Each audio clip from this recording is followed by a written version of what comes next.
Broadcasting live from Youngville, North Carolina and Ontario, Canada, this is Got Mead Live, a weekly show where Vicky Rowe and AJ Araments bring you the mead news, meadery info, and mead-making discussions from all over, talking with mead makers, mead owners, industry mavens, and influencers.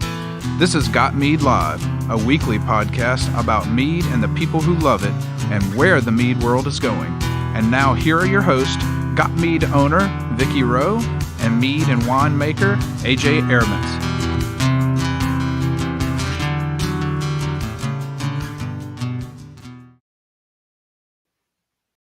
I really have to work with him on getting that updated. So live from the den of the puppies.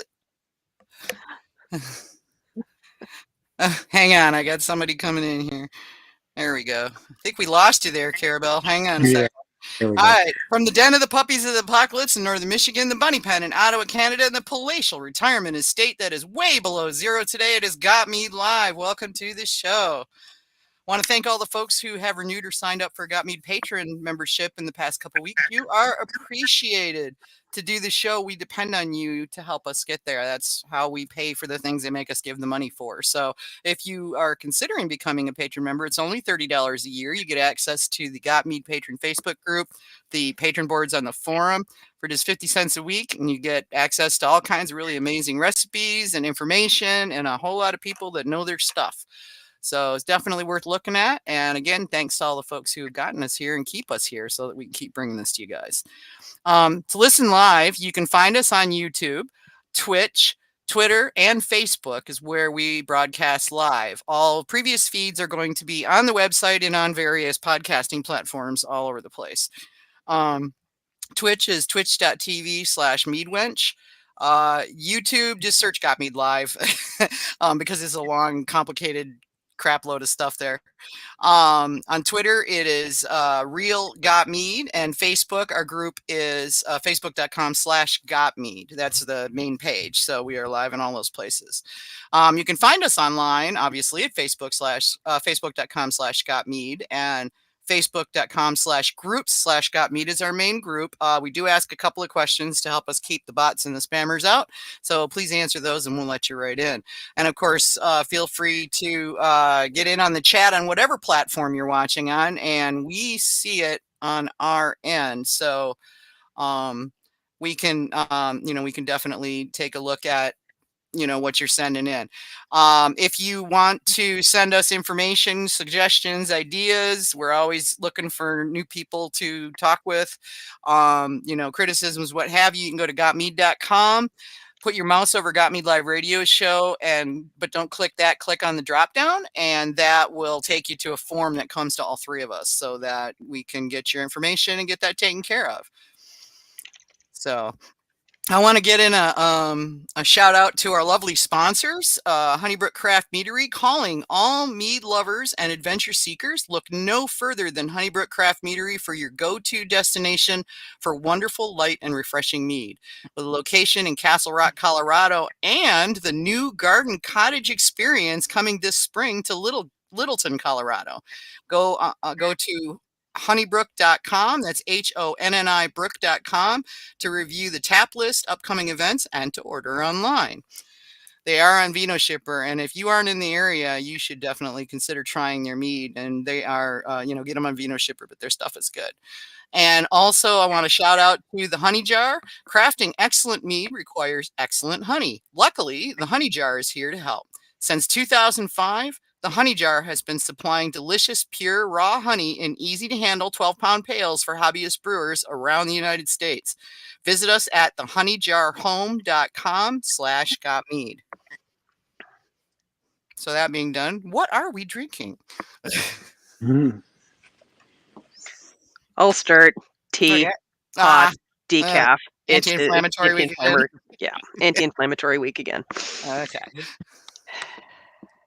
Yeah, I'm just drinking a glass of water with lemon. Oh, come on, man. Hey. I'm forwarding a link to Roe. What was that? He's sending the link to Roe, who's trying to get in. Oh, Raul's trying to get in. Okay. So you go ahead, Vicky. I'll jump in. Okay. All right. So I cracked open. Kira was nice enough to send me some of his mead, and I've got a bottle, Sabotage. And this is a 13.6% made with orange blossom honey and hops. And it's got a very assertive honey aroma. It just jumps right out at you, right out of the glass. So, and there's just a touch of bitter and earthy notes in there. Once you get to tasting it, this is a sweet mead, and the hops are sort of subtle. They're coming in more on the back end. There's an earthy thread that runs through this that I like, and overall, it's a very nice, straightforward mead. I like it. Thanks, Drew. Thank you. Yeah, that sounds. I think you described it perfectly. Well, in my case, I pulled a barrel-aged Bosé out of the cellar tonight. This was made by Carlos before he went commercial and opened Texas Longhouse Meadery. It has aromatics of honey, caramel, coffee, and alcohol with a light complementary vanilla and oak background. The flavor opens with a light bitterness and a sharp alcoholic bite on the tip of the tongue. Medium-low sweetness, and the honey is pretty subdued in favor of the barrel character. But after a moment, it opens up with some nicely balanced coffee, medium-low acid, and lingering oaky finish, and it's going down a little too easy. Meadery's up and running full tilt, so it's worth checking Vineyard Pepper, selecting the catalog if you get a chance. I don't know that I got to try that one before he went commercial. Yeah, So. it's pretty good. It's the nose is pretty complex, and the flavor, it's a lot drier than I anticipated that it would be. And I'm sure that's the barrel, drying it out, which it did some really nice things in here, and it really is drinking very easily. So be careful. Who knows what I'll say later tonight. Yeah, right. Very cool. So yeah, it's I like this. This is nice. I'm looking forward to. I'm going to take the other one with me when I go up to Minnesota next month, Kira. So I'll share it with the gang up there. And I think the other one. Go ahead. Sorry. Okay. Well, I was just going to say when she said she was coming to Minnesota with that, that's awesome, because we have in our little community here, we have a number of people who make Kez. So that's great. That'll be pretty fun to get a commercial example.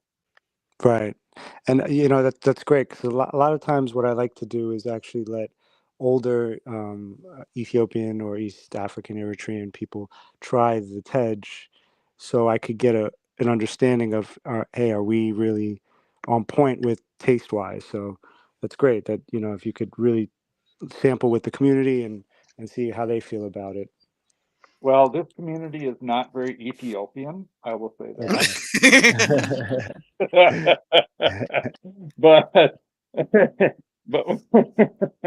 but we have a pretty strong mead making community, and they're all adventurous and kind of all over the map in terms of what we make, and a lot of them really like to get into it. Now, one of the guys, Paul Johnson, was married to a woman who is from Ethiopia, so that's why he started making Kez, and he's been doing that for quite a while. So I expect he'll be one of the people who'll have an opportunity to give this a try, and it'll be interesting to see what he has to say.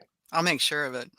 Yeah. Great. And I think the other bottle you have is the Axum.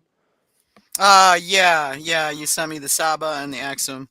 Okay, yeah, I could send you more of both too, just in case you need some more. Okay. Yeah, I mean, I'm going to be taking what you sent me, or whatever I've got left of it is going with me up to the Valkyrie's Horn competition, because I'm a judge, so I'll be taking it up to share with the gang. Did you enter the comp? Yeah, we did. I just have to send the samples over, so I plan on doing it. Get going. Friday's your deadline. Yeah. It has to be there by Fridays. Right. So tomorrow. Entered, because I did not see your stuff come in. It should have been under the Heritage Winery. Well, right, but yeah. What I'm saying is I did not get a package. So yeah, because he hasn't said it yet. Yeah. Yeah, it's going out tomorrow for sure. Okay. That's plenty. It'll be fine. No worries. It'll be able to get there from Jersey by then. Yeah. Yeah. Yeah, and the difference between the two is really just the honey. we use a wildflower for the axum, and then the Saba we use the orange blossom. Okay. And where are you sourcing the orange blossom from? Actually, both honeys we source from. I believe you guys probably know the probably the bigger artisanal honey suppliers in the U.S. Be Seasonal. Oh Yeah, yeah, sure. Be Seasonal's Yeah. great, and their honey is top shelf. Right. Yeah. We Yep, all use exactly. their honey. Yes, indeed. Right, exactly. So, So then that means you probably got Mexican orange. exactly. Yep, that Nice. Mexican That's the orange blossom. better, in my opinion, Yeah. that's the better orange blossom. That's my favorite of the three main varieties that we have access to here in the United States. So, Yep, Mhm. same. Yep. I was gonna go with the orange blossom from Florida, but the one from Mexico is just it's really nice. It's It's well brighter, it's balanced. more floral. Yeah, Yep. it's lovely. It really is.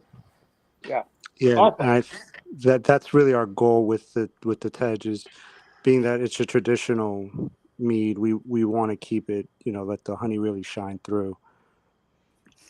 Right. Yeah, well, it really does. Well, it looks like Raul made it Raul's in. made it So in. Yeah, maybe come you on can out. say hello. Yeah. Hello. How are you guys? Hey, Pretty Raul. good. Yeah, we've got the not really the four corners. It's like there's Kevin in Minnesota, AJ over in Ontario, me up in Michigan, and Raul's in Mexico. And we got the East Coast too. So yeah. well, yeah. I mean Jersey, right? We do. Yeah, Yep, Jersey. yep. Well, he's Jersey. he took over. Three of us are Eastern time zones, so I don't know how much that matters. Yeah, right. I think Raul's like 2 hours behind us. So Yeah. So actually, we know you took over the space that Melovino was in. So maybe give us a little background on how that came about and what was involved in moving in there. Yeah, so it's quite a funny story. So for years, Vicky, we were talking right before we got started here, but my father started making Tej in the late 90s. I want to say 97, 98. sounds about right. He created Sheba Tej. Mhm. And that was a brand that he went up to Brotherhood and gave them a formula or a recipe. Brought my grandmother and my aunt up to the winery there and formulated Sheba Tej with the winemakers there. After a couple of years, he stepped away and created his own two brands because he had two partners that he stepped away from. And he created Saba and Axum, and I would say that was early 2000s. He kind of bounced around. He left Brotherhood and bounced around to a couple different wineries. We went out to Seattle or Washington at Bon Air Winery. We did some work back in upstate New York at Montezuma, Syracuse. We worked out at Lakeland Winery. And then we stayed at Palea for years until recently, I would say 2022, 2023. Palea sold their vineyard and their winery. So we stepped away and, we started looking for different meaderies. At this point, mead had become pretty big, I'd say. So instead of just wineries, now there were meaderies. So I got involved with my dad, 2018-ish. I left my job in 2018. I was working in finance. And I joined my dad and started making mead at Lakeland, and then we went to Palea. And then in 2022, when Palea closed, we started venturing out. I was looking online for different meaderies. I didn't even know about Melovino, to be honest with you. And my dad knew about Melovino because he was more involved in making the mead and in the industry as a whole. But my fiance now had bought a townhouse literally behind Melovino. That just blows my And mind. When you told yeah, me that, I was like, really? Yeah, he's like over the fence from. yeah, I'm literally over the fence. And so one day I'm looking out the window. At this point, I'm still looking for a new place to make our mead for us. And I see a sign that says Melovino, and I Google it, and it says Meadery, and I couldn't believe it. So I ran around, went inside, and it was full blown. They have the stainless steel tanks. They had the tasting room, everything. And it was then when I finally spoke with Sergio, and we talked. He knew about my dad, and my dad knew him, and so it was a relationship that I guess they already had established. So I asked, could you possibly do this for us? And he was getting out of the business, and he said, look, if you can come up with the resources and you want to take this on, then I'll be here for you to help you and establish this winery or this meadery. So that's kind of what happened. I got lucky, and I took the opportunity, when struck when iron's hot, I guess what you would say. Awesome. Um, and it's been about 2 years now, where we actually have the autonomy on where the honey's coming from, the hops, the bottles, the corks, everything's kind of in our hands, and we're at the forefront of it. So it's been a journey, to say the least. I bet. But yeah, Sergio's been great. His brother Mitch has been a great help to me. Been learning every day, to be honest with you. So you were saying with Brotherhood that your dad had taken recipes from your grandmother and your aunt. Did you say? Yeah, so my grandmother and aunt flew from Ethiopia specifically for this reason, to help bring over the recipe that my family's been making for years back home in Ethiopia. So we went up to Brotherhood. I was probably under 10 years old, and they created Sheba there at Brotherhood. So Brotherhood, I believe, still makes They Sheba. do, yeah. I'm Yeah. not I sure actually what got a recipe. bottle there when I visited them, and it was in 2005 or 6, something like that. I went up to speak to a brewing club in New York City. And Okay. they were like they left me at loose ends because before the meeting was in the evening, and then they were like, well, we've got to work during the day. I'm like, okay, fine, I'll take it. So I drove up into the hills and went to see Brotherhood, and it was pretty cool. I mean, Yeah. the tej was good, and believe they were using geisha at that point still. Right. Yeah. Yeah. I'm not sure what recipe they have, because back home in Ethiopia, every family makes a style of tej, I would Hmm. say. It's like Indians and Usually. chai. Exactly, Yeah. exactly. Usually it's somebody's grandmother or mother making a batch, and so recipes could change depending on how much honey to water ratio, or how much geisha you're putting inside the batch, Hmm. how long you're fermenting for. So it's very minimal change, but there is a slight change between recipes. And I think what my grandmother brought over, we've stuck to that, um, as far as fermenting, and how much hops to use, and honey to water ratio. Okay. So now what you're doing now, is this based on family practices and how it was made? Yeah, as far as ratios go, yeah. The only Okay. difference is now we obviously have modern technology, so we do ferment in stainless steel tanks. We do have the temperature control on the tanks, which helps fermentation time. Back home, it could take anywhere between 1 month to 6 months, maybe even a year. It's kind of depending on the weather outside, Hmm. which could also change the taste. Um, Being that we're making commercial volume here, or quantities, that we want to kind of have some consistency. Mm-hmm. So I think having that temperature control and those ratios down to a science really, really helps out. Oh yeah, absolutely. And you were saying before we came on live, that we were talking about geisha and the lovely TTB. Hmm. Right. Yes.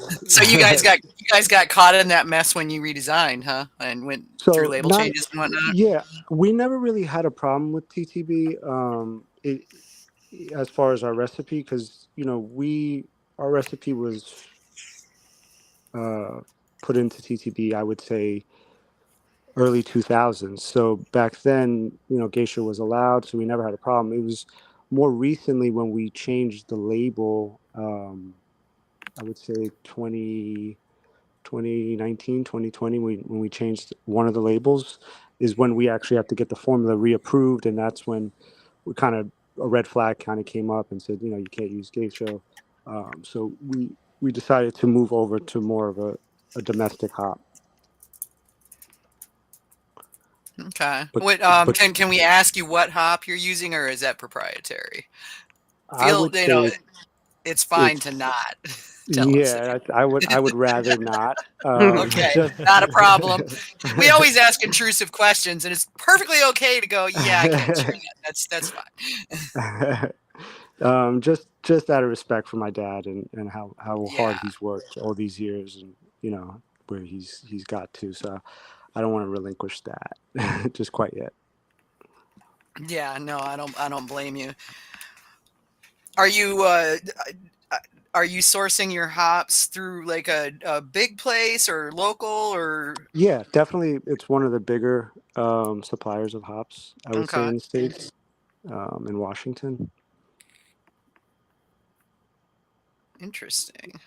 I'm curious, because I mean, I've the only time I made Tej, I made it with geisha because you can buy geisha on Amazon. Right. I'm not making it commercially, so TTB doesn't care. But which still doesn't make sense to me because if it's not GRAS, then why should I be able to buy it? Right. There's so many questions in regards God, I to know the this. inconsistencies are just heinous. Because the government Right. is helping. Yeah. So Yep. Oh yeah. as Ronald Reagan said, the 9 most terrifying words are "We're from the government and we're here to help." Right. But yeah, that's wild. So yeah, one of the things that I'd noticed about your dad's Tej, before you guys got caught up in the hops versus geisha issue with the TTB, was that the geisha seems to bring a sharper and more prominent flavor. Now I don't know if maybe he was using more, obviously I don't know, but It does. It's a very bitter and sharp. I would say sharp hop. mm-hmm. And I think as much as it all really depends on how much you use. And to be honest with you, back then it was kind of hard to have autonomy on how much we were using. We weren't the actual winemakers, so we would come in and give our recipes and hope that the And then hope they winemaker, did it. yeah, that it Hope they actually follow gets procedure. right. Dang, yeah. And recently as far as the last 2 years, where I have my own hands on these ingredients and I'm doing it myself, is when I'm noticing, hey, you really have to have some type of passion for this, or you have to really care about what you're doing, or certain things are fragile per se, like has how much hops you were using, because it could be really really bitter, it can come off really really sharp. So um, I think we've come up with a formula to try to balance that. I think Saba does a really good job of being more well-rounded and really getting the honey and the hops at an equal ratio. Okay. Have you fiddled at all with like hop levels now that you're kind of, transitioning into hops as opposed to geisha and trying to nail down that Yeah, actually, yeah. I've been messing with a lot of different hops. There's hundreds of different hops, especially domestically. So I've been playing around with a bunch of 5 gal carboys and 15 gal carboys, just to see which hops I like, and that are more readily available. A lot of these hops, the volume that we're doing, we need a lot of hops, so Yeah. it's hard to find this stuff readily available. Yeah. No kidding.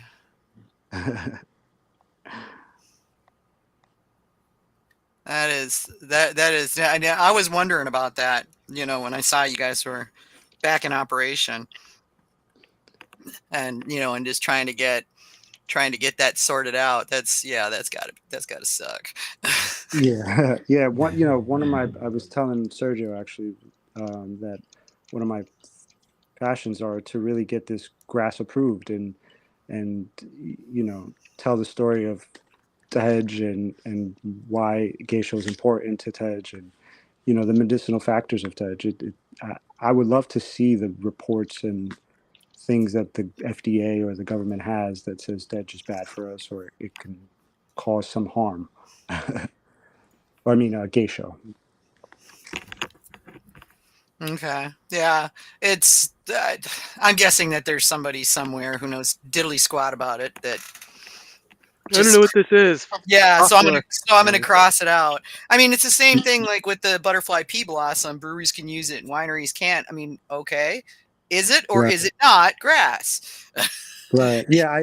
Like you're saying, I do think that, TTP probably or FDA got an influx of these formulas coming in with the word geisha. And, Yeah. these representatives, if it's new to them, they're just like, I don't know what this is. So I'm just going to deny it. Yeah.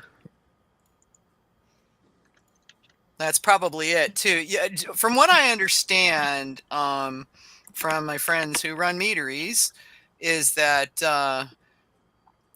you basically have to sort of develop a relationship, and you get your person, and then you try to deal with that person. Right. Yes, that's definitely, as far as the TTB goes, it's definitely good to have a rep that you kind of are acquainted with and have an understanding with. And I guess they're just, trying to be on the cautious side, and the safety is the most important thing for them. So it's better safe than sorry. You're cutting them a lot of slack there, Kira. Personally, I don't have that much grace towards government, but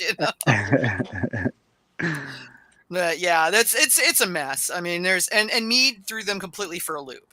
I mean, Right. that's and it's been a battle on many fronts for many years to get things. I mean, like in fact, I was sharing a bottle of Pyment with a friend of mine who lives downstate. She and her husband come up to their little cabin every now and then. We went over there to play Mexican Train and eat popcorn and sit around and jaw. But anyway, I dug out a bottle of In Yo Face Pyment from from Crafted Artisan Meadery, and it's named that because he wanted to put the grape varietal on there, and TTB says, "Oh no, can't do that." And because this is mead and that's wine and never the two shall meet.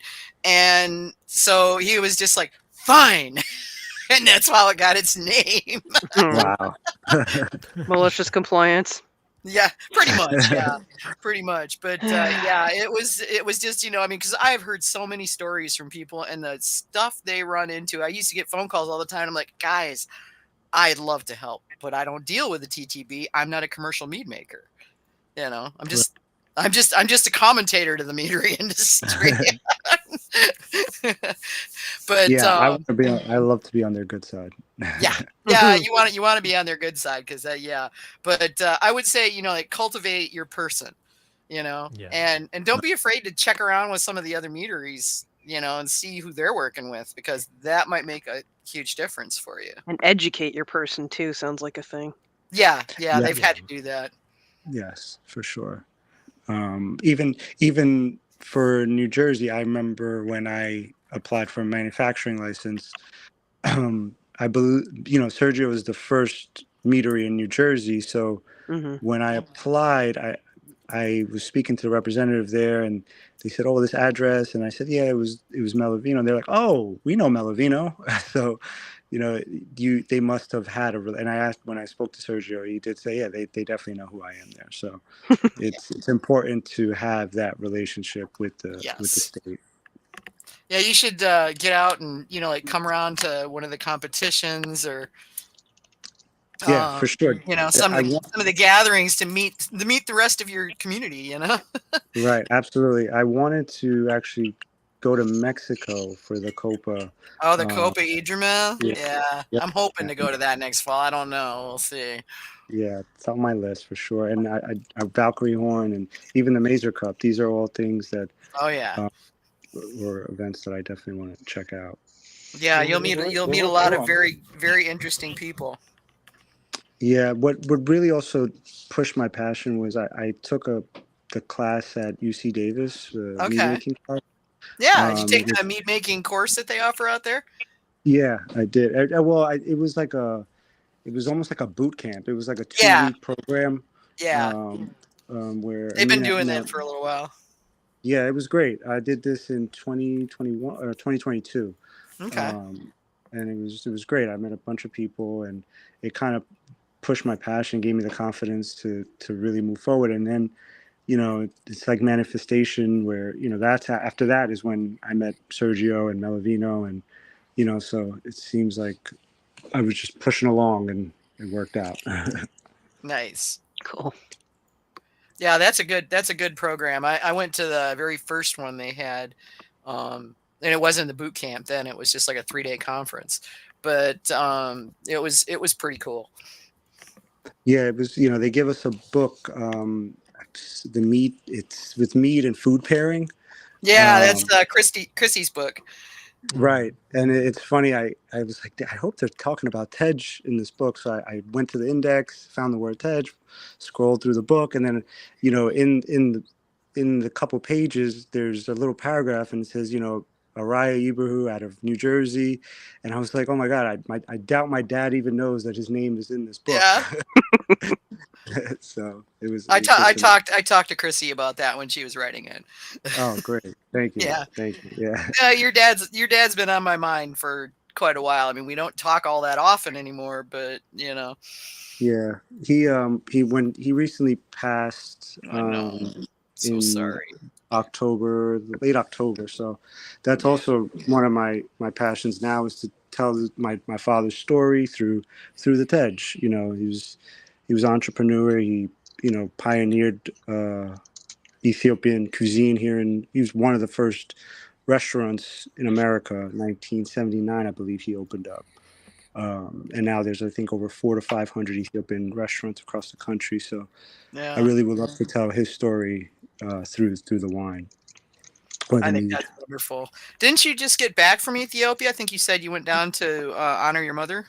Yeah. So my mom also passed about 2 years now. So we Sorry. try to go back. Thank you. We took her back home, buried her in Ethiopia. So try to go see her around the time she passed. So late Yeah. January. One of our viewers or listeners, I guess, Arthur Frank is asking. I think he's up your way. Are you guys going to be having a tasting room? So right now our license is for manufacturing. Okay. I'm going to see if I could change that in the next probably year. I wanted in year 3. So this is our second year. I wanted to try to change that in year 3, Mm-hmm. to add the tasting room. It is built out with the tasting room, obviously. Yeah. Space has already got it. Yeah. Yep. So And those just weird stairs going up the back, and right, yeah, exactly. It's kind of a it's speakeasy vibe. it is kind of a speakeasy vibe. Yeah. First time I went out So there, I couldn't find it. I'm calling Sergio, going, "Where the heck are you?" Oh, we're yeah, around back. Oh, okay. and it's still hard to get around back. Yeah, Even it if you is. know it's around back, you're like, how do I get Yeah, around back? yeah. So, That's just nuts. But well, that's cool. I'm glad to hear that. I'll definitely swing up there. I'm hoping to get up your way. I don't know, sometime in the next year or so is the plan. Bobby has been after me to come up for a visit. So yeah, we so what I for our tasting room, we kind of what I want to do is take a lot of the decor my dad had in the old restaurants it was more of a traditional vibe. So it had baskets and Ethiopian stools that you sit at. So I kind of want to bring that element into the meadery and give it like an African touch. Back home, you usually have Tej either at home or at what it's like a Tej bar, basically, where they only serve Tej. It's called a Tej bait. Bait means home or house. okay, Uh, so usually a Tej bait is all you do there is drink edge. So It's like going to a I mezcaleria, right, Raul? exactly, Yeah. exactly. Dang. So that's exactly what I want to. I want to bring that element to our meadery. Nice. That'll be cool. Be really awesome if you could, like also do food. Ooh boy. Yeah, I I drive think 12 hours for that. that's down the line. That's definitely down Yeah, I know. the line. I'd say where I live now, I probably have to drive 250 miles to get to an Ethiopian restaurant. Oh So, wow. yeah, Oh wow. there is not a lot, and I'm a huge ethnic foodie. So Oh like wow. I'm learning how to make this stuff myself now. So like I made Lebanese food the other day, and so yeah, I'm Well, trying to. if you're ever in New York, I know a bunch of restaurants Oh, to I take know. you If I get up that way, to. you'll know about it. Yeah, I'll let you know. I'll probably drag you out and we'll go out for dinner or something. But yeah, get Bobby to help us out. He knows his way around. But I'm surprised he hasn't been down to visit. Of course, without a tasting room, I suppose it's a little different. But Yeah, it is if people are in the industry, I have no problem with them definitely coming yeah, by and checking it out. Um it's it's really yeah, more for the can't have the, random the public just showing up though. exactly. Not It's yet. funny every once in a while, even like last week we had three guys walk in and I was in the production room and they scared the living hell out of me. 'Cause, I'm not used to anybody coming in, so they came in, they're like, we're here from Melovino. I'm like, oh, sorry. they, They they, closed like they 2 years closed ago, dude. they closed a couple years ago. Hmm. So Yeah, I'm not surprised. I mean, it's hard to keep track, because I've right, actually got to go in and update my list of places that are open because they're opening and closing and closing and opening, and yeah, it's just kind of all over right. the place. Yeah, and for us, I think that's why I just wanted manufacturing right now. I think the goal is really to get this product on, well, at least in the Ethiopian communities around the country and in the restaurants. Yeah, Um, I mean, you've got a built-in market there. right, absolutely, Yeah, and that's one of my dad's goal in the beginning was to really get this product at a elevated level where it's accepted in really nice restaurants and it still carries the same taste of a homemade edge. yeah, I like that. It's not quite the same without the food to go with it. Right. Yeah, we traditionally eat a lot of spicy food, so it Yeah, balances really well with the spice, as you can it imagine. does. Yeah, I went through a fair amount of it when I was eating Ethiopian because yeah, spicy food. It's easy to drink. Yeah, it's easy to drink. So I'm curious about your use of hops. Are they mostly for bittering, or are they Yeah. you're looking for aromatics and flavor as well? I guess it's a little bit of both. We dry hop, so we kind of just throw the hops into the tank while it's fermenting. Um, Hmm. it does definitely give a little bitterness. I guess as far as length is how you determine how much bitterness you want. But yeah, it gives off that little bitterness, but it does bring that earthiness as well. Okay, Okay. and since you're dry hopping, it's basically at cool temperatures, so you're not gonna get a lot of bittering that way. Right, You and might I get think that's hop where the burn earthy. if you put too much in, but you won't get bitter. Yeah, we get slight bitter, but more earthiness It's more earthy, on the yeah. on the back end. Hmm. Yeah, there's just a thread of bitter towards the end, but yeah, mostly you're getting a line of earthiness that just kind of is integrated. Right. We've got questions coming in from the chat. Uh, Chris Mlachek is saying he's a Tej novice and wants to make one to experience it. He hasn't seen any anywhere near him. Are you guys on Vino Shipper yet? Yeah, we're definitely on Vino Shipper. If you go to Okay. our website, we go through Vino Shipper. We're actually going to be updating our website this week. Oh, We okay. have a new agency that's really taken over our social media and things like that. So the Okay. website should be changed, but it's still the heritagewinery.com. Okay. And if you click a bottle or one of the bottles, it will take you to Vino Shipper. Cool. And Christian is saying, so what is the typical flavor profile? What should he be shooting for? It's more of a traditional mead. So definitely want to let the honey shine through, but give a little of that earthy bitterness on the back end. Okay, so we're basically looking at a hopped mead, but it's more of a treat it like it's a traditional, and then the hops are just sort of an adjunct. Does that make sense? Exactly. Yep.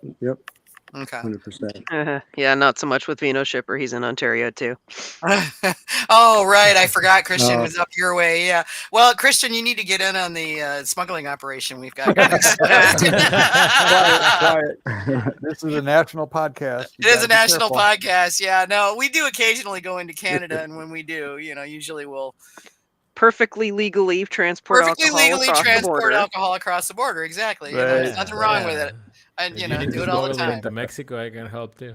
Yeah, and we can get it into Mexico with Raul. So, but now Arthur Frank is asking, and this is, and I'm not sure. Okay, so he says, since the BJCP has yet to write down any style guidelines for Tej, despite its long presence in the U.S., the BJCP is kind of behind. What guidance would you give for judges or tasters to sense and identify a well-executed Tej? So they actually, if you look up historical in the BGCP, they count Tej as a historical style mead. So, Which it is. And it's funny that, I was telling my dad, I'm happy that he got to see that. I was like, Dad, they use Saba Tej as an example of historical. Because it was the only Tej in the country. Right. Oh, yeah. Right. Yeah, your dad was the only guy making So it's Tej. automatically the reference style. Yeah. Wow. Yeah, it's amazing to hear that. Well, they're due to rewrite the guidelines here in a couple of years. They just got the cider guidelines updated, so I know for a fact that the mead guidelines are definitely on the list and will be coming, but it may take a couple of years. Yeah, well, I mean, and it's kind of like running a comp. It's a lot of volunteers, and Yep. And really very few volunteers in this case. There's only a few people who are allowed to contribute. So yeah, well, that's understandable. Yep. Yeah, I mean, so I would say historical. Okay. Mm-hmm. Well, that's where it's mentioned. Yeah. But it doesn't give specific descriptors for Tej. The historical description is basically, it all depends on what you're trying to do, as long as it's well balanced, etc. I mean, there's really nothing specific to Tej.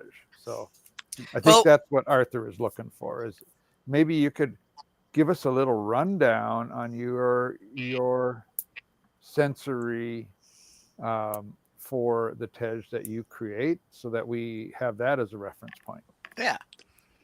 Yeah, I mean, it's definitely the hops and the honey combination. You want the acidity, obviously. I was just sampling we're making a new batch of Saba right now, and we're about at 18.8 bricks.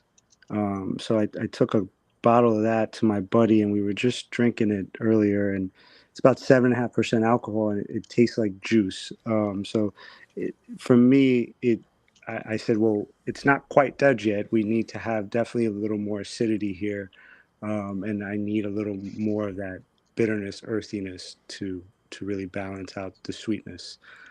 So for me, I guess it has to have that acidity and that earthiness, but having the honey really pull through. It does, yeah. I mean, you're looking for that, because a traditional, I mean, you may bring in acid or whatever to help balance it, but what we're looking for here is for the hop to provide that and give that earthy tone and that bitterness to, like you say, to balance it out. So can you, okay, and I know you can't tell us, or aren't ready to tell us yet what hop you're using, but are there any hop varieties that you would throw out there to say these are good places to start? Yeah, for sure. I would start with the Amarillo hops, crystal hops. Columbus hops. I mean, there's a bunch of different ones that you could definitely play around with. A combination of a few. Mm-hmm. Willamette. I'm trying to think off the top of my head about different hops. I With imagine the you played with a bunch exception of them. with the exception of Amarillo, most of the ones you've named are old landrace hops, mostly, I think, in the United States, and they're kind of along the lines of the five noble hops. That's Right. why they started producing those hops in the United States. They wanted something to match or compete with a lot of those noble hops that were found in Europe. Amarillo, of Right. course, quite different from that. But Yeah. um, But go ahead. Sorry. what about yeast? Because I would imagine, it was all wild yeast in Ethiopia, and now here Right. you are, making this in the United States, where you have a great variety of manufactured, produced yeast. So, how do you match up with the more traditional wild yeast profile that you would find in Ethiopia? So I guess that's where our modern technology comes into play. To continuously make these batches with wild yeast, it would take too long Mm-hmm. as far as fermentation goes. So we do use uh, a neutral yeast. I guess a neutral yeast. It's a champagne yeast. So, like EC one one EC eight. 1118, like Yeah, that. exactly. EC Yeah. eleven Okay. eighteen. I know people that use D47, but for me, the champagne yeast really gives it that clear crystal touch. To be honest. Mm-hmm. Okay. So Christian's asking, so are you looking for like a 1030 to 1050 for a good finishing gravity? A little lower, to be honest Ah, with you. okay. We're at like 1023, 1024, 1025. Axum and Saba, Axum is a little stronger than Saba. Guess it's a good thing I didn't pick that one. Yeah, yeah, Seeing as I'm exactly. 3/4 of the way through this bottle already. Yeah. I'm sorry. The gravity, yeah, the gravity is definitely a little lower on the Saba. So around 1024, 1026 is what we're looking for. Definitely under 1030. Okay. This is on my list of things to make, so I'm taking notes too. I have a question actually. No, go for it, Earl. So you said you dry hop the test, right? Yep. Do you? I heard you mentioned you dry hop during fermentation. Have you Yep. experimented dry hopping after fermentation is over? I have not. That's so I'm on my fourth batch commercially. I mean, with my own hands. Right. I do have these, smaller carboys that I'm messing around with, but I haven't tried dry hopping after. I'm just, Right. kind of taking what I've learned since my child watching my dad and my family do it and the way they do it, and kind of just Right. keeping to that. Um, Mm-hmm. but that's one of the things I do want to test out is the length of dry hopping. Mm-hmm. Right. Do I want to throw it in right in the beginning? Do I want mid fermentation, secondary fermentation, or even Right. after Right. fermentation? So Yeah. Yeah. I think you could definitely bring the hops up a bit on that, just based on, the stuff of your dad's that I had years gone by, which the last one I had of your dad's was probably 15 years ago. So, right, yeah, and it's funny. Growing up, I always thought they were much. I was like, these are really really strong uh-huh. They were. meads. They were. And I think, naturally, my palate is more of like, oh, I like sweet wine. I like a sweeter mead. I like a sweeter wine. So I think I've tried to adjust the recipe to my liking, but Mhm. I have to accept that my palate isn't everyone else's palate. Yeah. Right. Well, I mean, I'm just going by what Tej I've had, and going back and And on the assumption that the Tej your dad had coming out, that that was representative of what Tej should be like. Not having been to Ethiopia myself, I don't know, but it just seemed, and of course the Tejas I've had at various Ethiopian restaurants where they make it in the back room. Right. We don't tell them that. As long But as it's not being sold, they're fine. no, it's not. They just bring it out. Like, look, you have your Yeah. food. Here's your Tej. So it's cool. Okay, so Arthur is asking in the chat. He says, for home brewers who are not constrained by TTB and can use geisho, do we use geisho sticks or leaves or both? And how do you brew with them? So here's where your family history comes into play. Yeah. Kiru. So this is good. This is a great question. So it again, this is something that varies between households. Some households make it with just the bark or the branches. Some make it with just the leaves. Some make it with both. Traditionally, as long as there is some type of geisho in it or hop, that it is a tej. There was a study, I believe, it was done in 2001, and it was a professor at the University of Addis Ababa who put a study together with over 200 different teges across Ethiopia. Oh, And wow. they kind of, I'll find the report and Yeah, if I'll you can send it find to you. that and send it to me, that'd be great. I'd love to throw that up for people to look at. That's amazing. I've got like Yeah. one Tej recipe that came out of the American Mead Maker Association 30 years ago. So, I mean, that's Oh it. yeah, no, there was tons of information in this study, and he basically came down to say, there are no two teges that are alike, and every Yeah. batch comes out different, and the alcohol ranges from 2% all the way up to like 20%. So pH levels can go from 3 to 5, or 3 to 6, I believe. So it it, it changes per household as far as recipes goes, but we before we weren't allowed to use geisha, we would use the bark, so we would use the branches um, as the means for the hops, and Okay. instead of the leaves. Okay. That was what I was taught, was you use the branches, but that was coming from your dad. So, I mean, because I asked, I was like, okay, Araya, what do I do? I have to find. Now I'm curious to find this study, but yeah, Now I've done it, right? Rabbit hole. But yeah, Yeah, it's a rabbit hole. Yeah, I would love to see more Tej, And you were talking when we were chit-chatting via email and stuff, that you're playing with expanding on all of this and reaching into new areas that maybe aren't quite traditionally Tej associated. Things like fruit, stuff like that.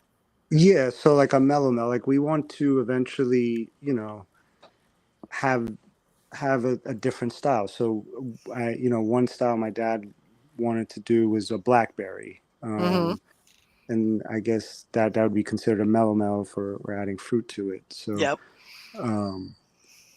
Yeah. So I guess these would that's be one more thing. just like a regular mead, or would they be Tej with fruit?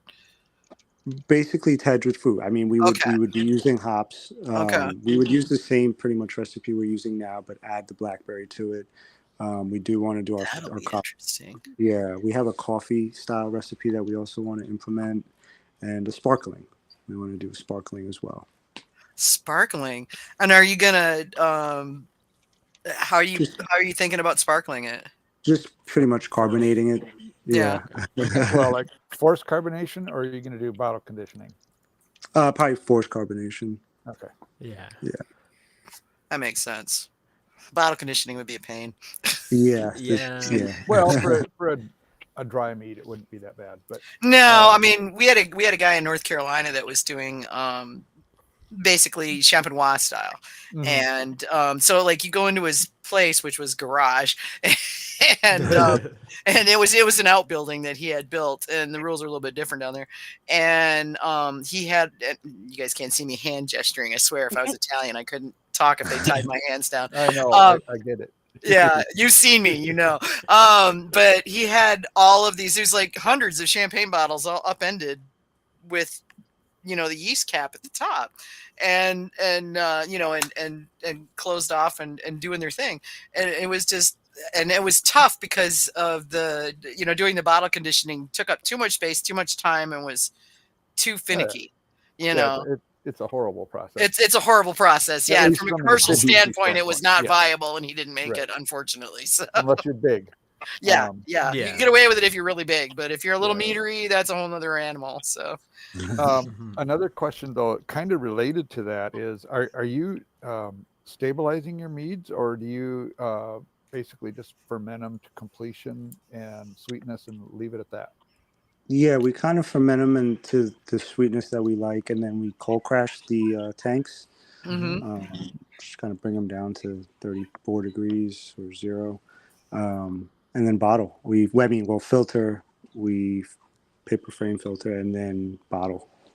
Okay, so a plate and frame filter. Are you using absolute filtration or Yeah, nominal? after. Oh, you are. Okay. Yeah, after the plate and frame, before bottling, we definitely absolute filter. Okay. All right. Yeah. Cool. Yeah, Yeah, still okay. not 100% guarantee, but it's probably pretty reliable. Yeah, we haven't had any issues of re-fermentation. I'm gonna say these are we doing did- okay. Yeah, we did think we had a problem with re-fermentation, but we actually filled the bottles too high. Oh. The corks started coming out, and Oh, you know, I was freaking out, like, oh my god, this meat is re-fermenting in the bottles, and you know, so thank God it was just that. I think I I got had a that few happen with one of my bottles, first batches too. Yep. I got had a few one- I had bottles one this that- week that way. Yeah, I had a whole batch of raspberry do that. I heard all the popping noises in the basement, went down, and there was Oh, a pool of blood on the floor. that is not fun. No, sir. No, Yeah. Especially were with all- sugar in it. yeah, they were laying down too, so it was like, Oh, yeah, man. it was Oh, a no. mess. Yeah, Yeah, after that, I started definitely- stabilizing.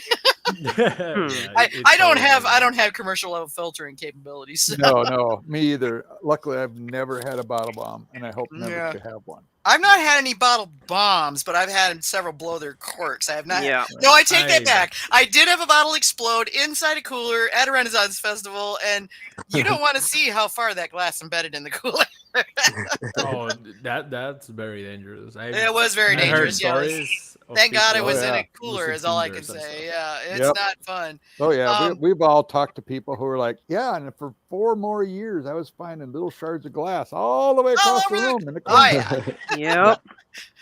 My favorites are the, and then I had to wash the ceiling stories. Of course. And I admit that's happened to me. Yeah, has Yep. me too. Yeah, and the wild floor. fermentation went off. Yeah, Yeah. okay. Yeah, that happens. Yeah, You it do happens. it once, and hopefully never ever again. Yeah, it's Yeah. it's a typical story in the life I of a won't say mead it's a maker. good you know? learning experience, but it's a valuable one.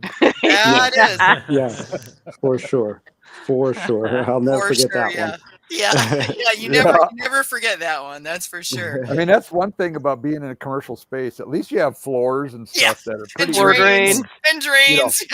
Right, exactly. The rest of us are like, well, that was my drop tile ceiling. So Yeah, right? that. Yeah, like, oh crap! Now I got to replace the ceiling. Yeah, I know. And sometimes the walls, and yeah. It took 8 years for the port wine stain to fade off my foundation of my house after that's that. even better. After the one that blew its. Yeah, that's why I don't use buckets with spigots on them anymore. Oh, right. Yeah. No, that's always a bad idea. Yeah, never should have thought of that in the first place, but it seemed like a good idea at the time. You know. Oh, Yeah, I had a sticky floor from that once too. Yeah.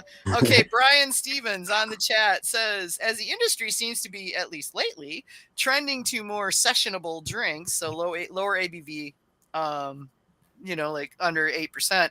Any thoughts on something lower ABV while still trying to retain that traditional Tej character? Yeah, it's so funny he asked that. Like I was saying, I was at a buddy's restaurant earlier today, and we were tasting the tej that we're producing, the Saba that we're producing now, and it's at 18.8%. I mean brick, so it's really only about 7.5% alcohol. But it was great, and we added a little seltzer to it. So we were thinking, this could be like a nice summer drink. It's really refreshing. Mm-hmm. Maybe canning it. So it's definitely a thought for sure.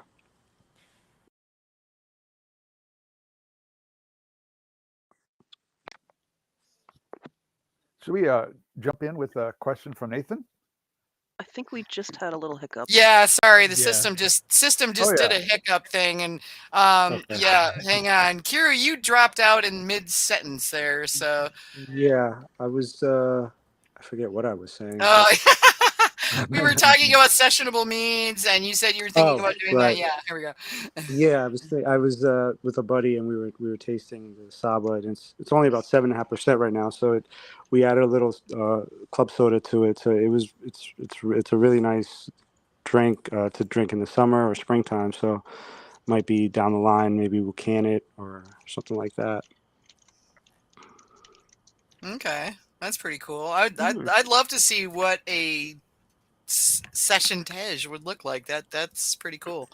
Yeah, Let's make and sure to get some when you release that.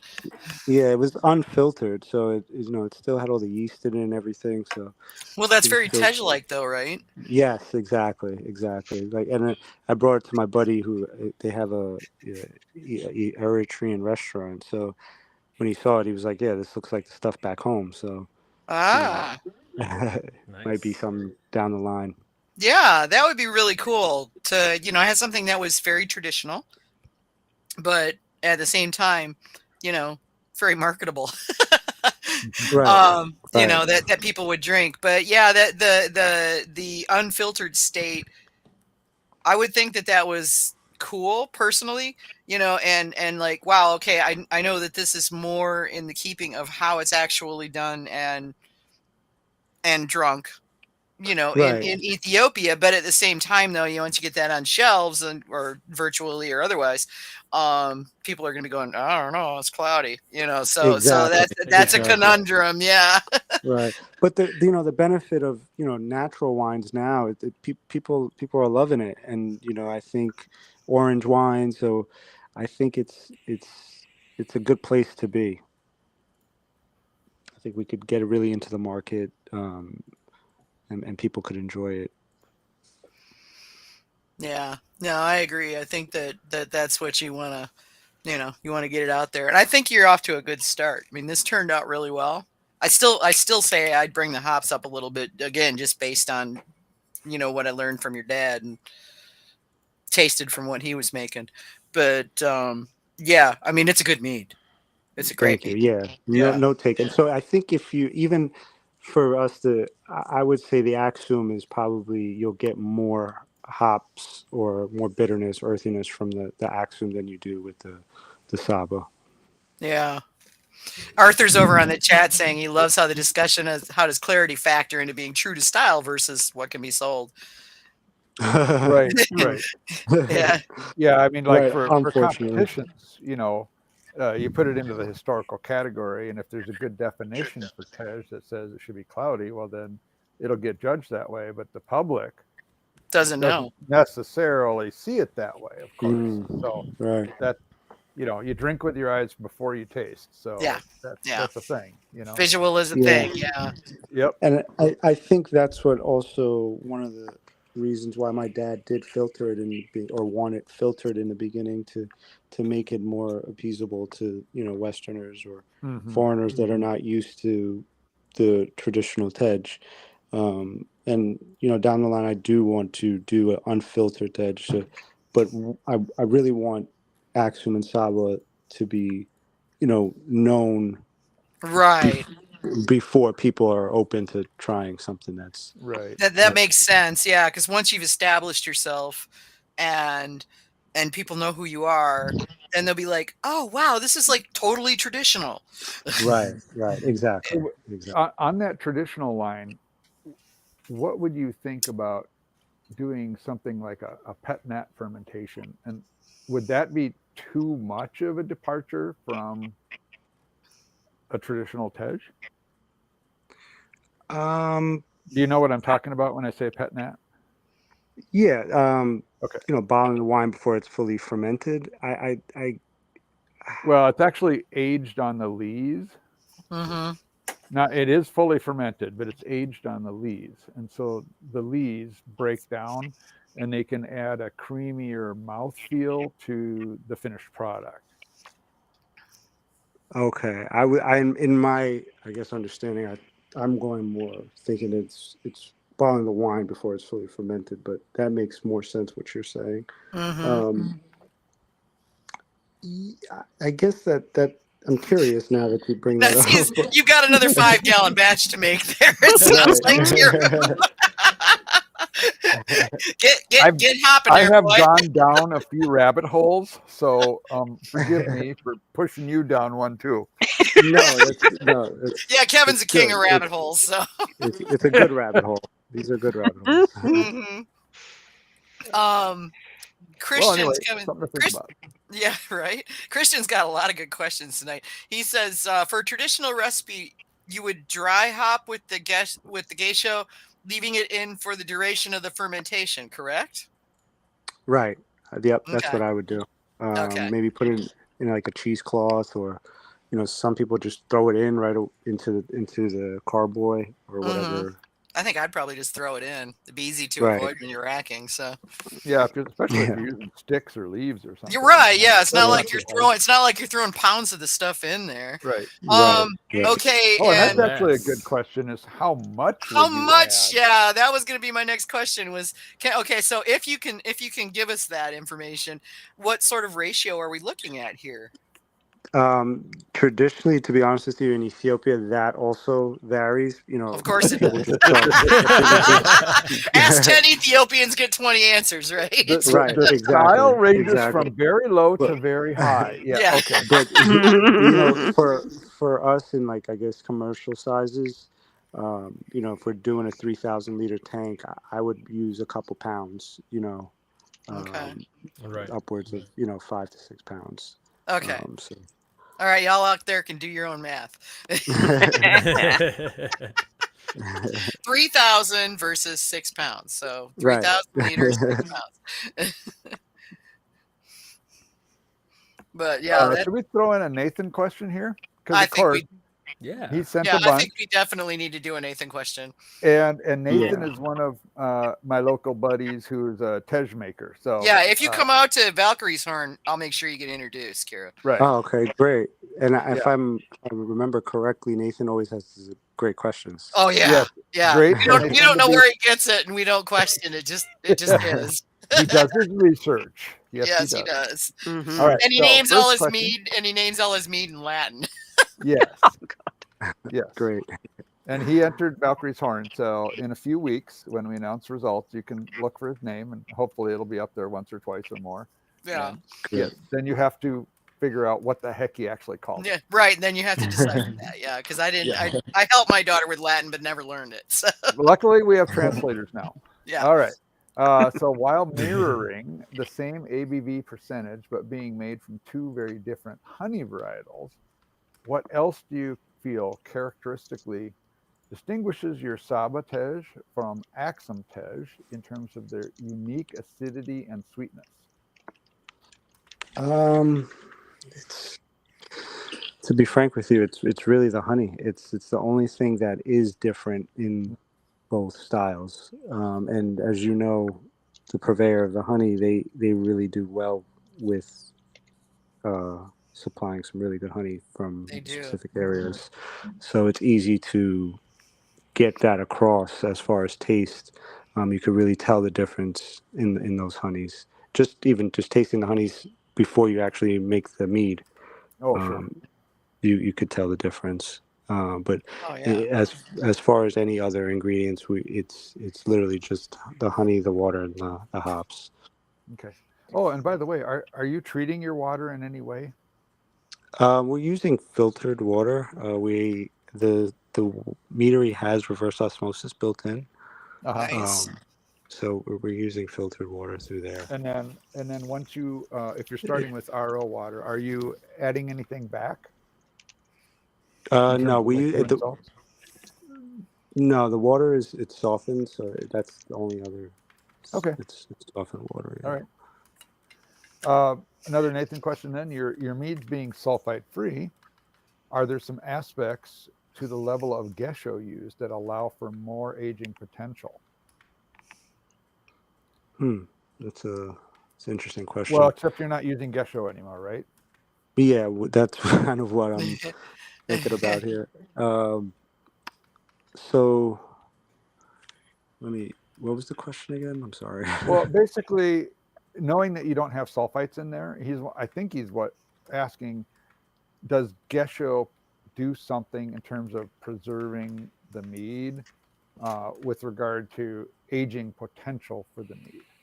Yeah. So if there's no sulfite, it's going to age more rapidly, right? The chemical changes are going to happen faster than they will with Right. sulfite because it retards all those bacterial and yeast activities. Right. I mean, for us, we've never, I've always, every winemaker we've ever worked with or mead maker we've worked with has always suggested we add sulfites. And I guess because we have a commercial market, the Tej is being drank quite fast in comparison to, home brews. They may stay longer. So we haven't really had an issue as far as the Tej changing in taste. As the batches go pretty quickly. I noticed a touch of oxidation on this one, but just the barest touch. On the Saba. On the Saba, yeah. With regard to them being consumed quickly, then you run into people like Vicky or myself who have stuff that sits in our cellars. We hoard. I've got 700 bottles of mead. The way it gets drunk, I mean, honestly, the only time I'm really drinking mead is on the show and when I take cases with me when I go to events. Yep. And I mean, I will occasionally drink mead between times, but I honestly don't drink much. I just don't. I mean, the older I've gotten, the less I drink, and there we go. And I'm on some meds that make it hard for me to drink too. So, it's funny. I opened a bottle of Tej that we made at Bon Air in Washington State years ago. This is early 2000s. Barely any sediment. Nice. A little oxidation. That could be the geisho preserving it because back then we were allowed to use geisho. So that's the only example I could find or think about that where I'm seeing it does hold as some type of preservative there. I had a bottle of your dad's that was at least 10 years old. It's gone now, but it was a good 10, 15 years old, and it held up beautifully. Yeah, Vicky, I'll find I think I still have a couple cases. Yeah, you got to develop your library, Kira. Yeah, right. Yeah. Every meadery owner has a library. They should if they don't. Yes. Yeah, it's slowly coming together. There's a really nice wine rack at the meadery Sergio had, so I'm slowly filling. And he gave me a bunch of bottles to start with. So I'll bet you got some good ones too. We're for sure. Yeah, I've been slowly drinking them, which I probably shouldn't be. But. Yeah. Did he give you a Midnight Jack? Yeah, I definitely have Midnight Jack. For I sure. love Jack, man. I gave my last bottle of Midnight Jack to one of my best friends from high school. She was my total bestie all through high school, and she got married this past summer, and my wedding gift to her was a bottle of Midnight Jack. Wow. Yeah, I mean he has a bunch of different varietals that were incredible. So he's inspired me to want to do different things with the Tej. He had a lot of fun with that. His beer style meads were really good too. For sure. So another Nathan question: do you note some mouthfeel and tannin changes between fresh released versus a year or two old? And it kind of goes back to what you were just talking about, but maybe more focused on like mouthfeel and tannin. Yeah, I guess, um, I guess with bottle shock, and for me, I noticed the difference from, the first day we bottle versus a month after we bottle. I guess, and that's just bottle shock. Okay. Um, and it kind of, for me, it kind of smooths out a little bit, and allows really the honey to shine through after a couple weeks. But as far as mouthfeel, um, I guess it loses some acidity and a little sharpness in the beginning, and it kind of smooths out at the end. Okay. Let's see. He's got a couple more, and then we're done with Nathan questions for the day. The last one's kind of long, so but let's go with the shorter one first. Yeah, right. You got. It takes me a minute to parse through some of these things, and I know the guy fairly And you know the guy, yeah. How do you go about crafting your rare sparkling tej? I think you touched on it a little, but maybe more detail. Yeah, I guess, it's again same, I guess, recipe we're using, and then forced carbonated on the back end to just give it a little sparkling touch. Okay, so sorry. Well, go ahead. just as a follow-up there, do you make any post-fermentation acid adjustments, or do you just kind of leave it be? We just leave it be, but that is also something I was actually talking to someone about, is trying to really understand the acidity, and I was starting to mess with the hops, and the difference in the blanking out, but the difference in the alpha acidity in the hops. I think that's where I'm starting to notice that might be what's changing the acidity in the final product. So as far as acidity goes, that's all I've been really thinking about, is maybe it's coming from the alpha acidity in the hops. Okay. All right. Well, let's hit the last question here. Do you seek to expand into more experimentation with new mead recipe development? For example, knowing that Ethiopian coffee is some of the best in the world, would you consider a coffee mill in your lineup, or a mitmata? Mimita. Mitmita, yeah. That's one I've never heard of, so I'm interested in that myself. Yeah, Yeah. I don't know. I'm saying it the way you And you're Ethiopian, dude. Your auntie would like I smack. don't feel so Right. bad now. Right. So yes, mimita and berbere is two very popular spices in Ethiopia. It's almost in all of our food, and it's a pepper, so it obviously gives off a really strong spice note. But coffee is definitely in our formulas and our recipes that we want to produce in the near future. We haven't played around with the mitmita or the berbere, but that's a great idea. Mm-hmm. I was gonna say, bringing into. Have you got the Spice Bible? Yes. Okay, so and I mean, you've got a lot of unique spices and foodways down there, and it just seems like it would be amazing to bring some of those foodways into your meats. I mean, there's so many amazing flavors down there. Right. Yeah, and again, I think for us is really just getting the standard Axum and Saba out, so people know that this exists. Eastern Europe has done a great job of promoting mead and honey wine, Oh yeah. and I feel like Africa's got lost at the waistline, and Edge has got lost at the waistline. So one of my passions is telling the story of just Edge and where it really originated, Yeah. one of the places it originates from. So down the line, yes, it's kind of like our chocolate chip cookie for now. It's really getting the traditional out before we could go with the That makes the sense. different styles. Yeah. Yeah. Did you enter the EMMA conference next month? No, we didn't, unfortunately. Next year you need to, my friend. Yeah. Yeah, I mean, Yeah. Eastern Europe has been doing they're kicking butt over there, so you I need to know. definitely get in it. Your world needs, so you need to Yep. get in on that. Yeah. So for sure. another thing that I thought I would mention, Kirubell, is if you haven't checked into them yet, another honey vendor that you might want to look at is World Honey Exchange, Oh gosh, yeah, they're great. because they're sourcing honey from Ethiopia. From Ethiopia. Yeah. So, you know, I did look through the World Honey Exchange. The issue with the honey in Ethiopia is the moisture.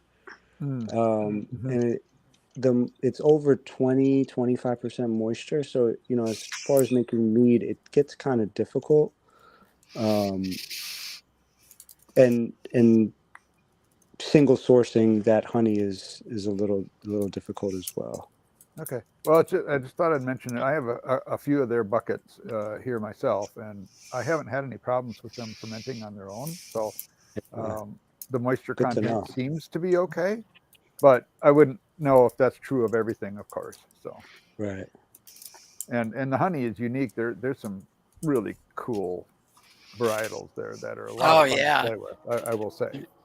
That would be cool. One of my goals is to really go back to Ethiopia and make tej. There's multiple different tribes in Ethiopia. So, and I want to source honey from each of these tribes and have a dedicated tej style for that tribe, and really represent Ethiopia as a whole. Nice. Sounds really cool. It does sound really cool. Thanks. I love that you're getting that, the culture, and you're going to bring tej to the world the way your dad brought Ethiopian food to the world. Right. Yep. And that's really just the goal. Is I never thought I would be doing this, to be honest with you.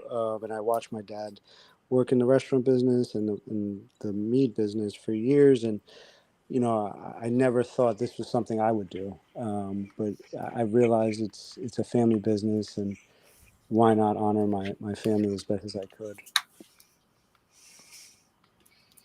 Well, I think you're doing a good job. Thank you. Yeah, I mean, this is really good stuff, and I'm looking forward to trying the other one. But I'm not going to drink as much next time. I refilled my glass twice. That was a mistake. I should have stopped at one. So there's like about, I don't know, 6-7 ounces of mead left here, and I need to stop. I was looking at it going, how do I drink that whole bottle? I totally never do that. The good thing is we don't have sulfites, so hopefully no hangover. I don't have a sulfite sensitivity, so that's okay. But yeah, I am more susceptible to the effects of alcohol than I used to be. They've got me on some medications that make me kind of a lightweight. So yeah. And again, with the sulfites, TTB, we tried to put no sulfites, but they said we can't put no sulfites because there's always naturally occurring. Right. Yeah. Right. So we got stuck by putting that. Yeah, there is no such thing as wine with no sulfites, just minimal sulfites. But yeah, I mean, this one is perfectly still. I mean, we have got no re-fermentation or anything like that going on with this, and it's nice and clear. I'm looking at the bottle here. I've got not one iota of dropout that I can see. Great. And the filter's doing its job. Filter's doing its job. Yeah. How far down are you filtering it? Well, as far as the papers that were microns or whatever. We're going down to EK, so we're starting at 1500, and then I believe we're going 900, 700, 250s, and then EKs. So it's pretty EK. So what does that mean in microns? Sorry. Pretty much 0.1 to 0.3 microns. Oh, okay. That's sterile. Yeah.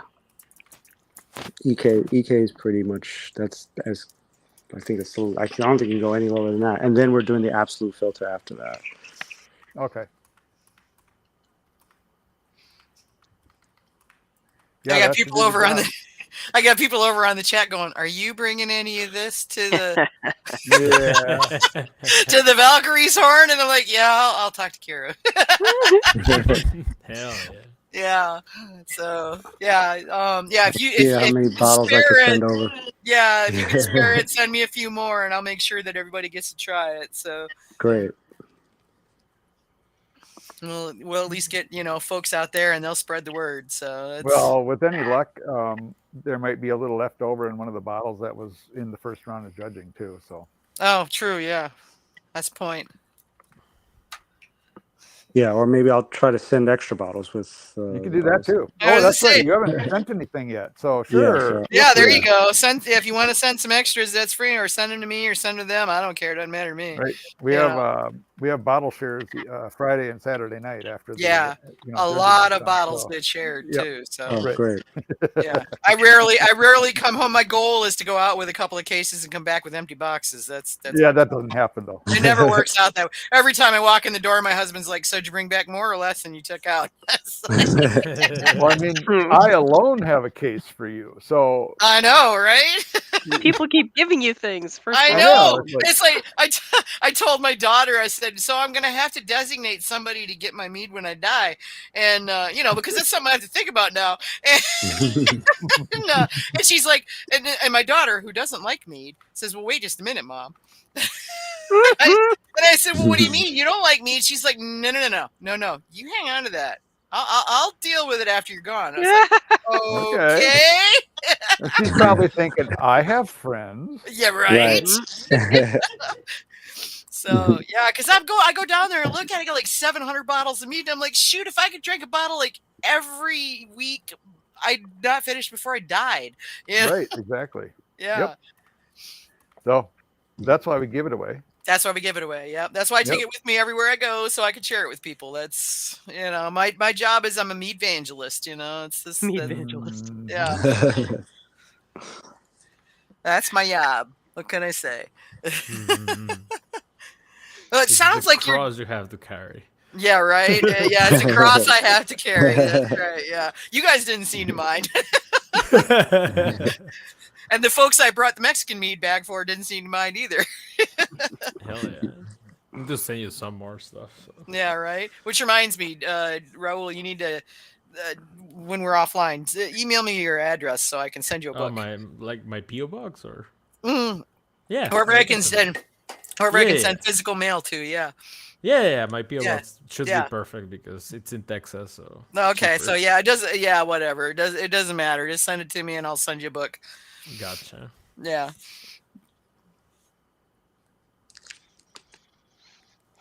So I have to ask, what category did you choose for the mead that you have entered at the competition?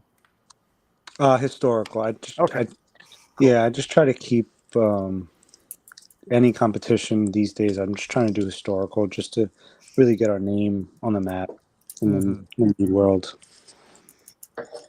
Okay. I think that's a good plan in my opinion and experience. Yeah. I think when my dad was entering competitions in the early 2000s, there weren't many mead competitions. There weren't that many, yeah. Yeah. And then even in the wine competition, he was very strong-willed on getting a mead category or a Tej category, but a lot of them would just place him in like a dessert category or sweet wines. Yeah, because they didn't have anything like historical or anything like that because they didn't know mead. Yeah. And of course, for a lot of those competitions, they don't have any actual guidelines. No. It's just the experience of whoever happens to be sitting at the table without any sort of instructional information for them. For those of us who are used to that, it's a little disconcerting. But that's how it is. Right. Yeah.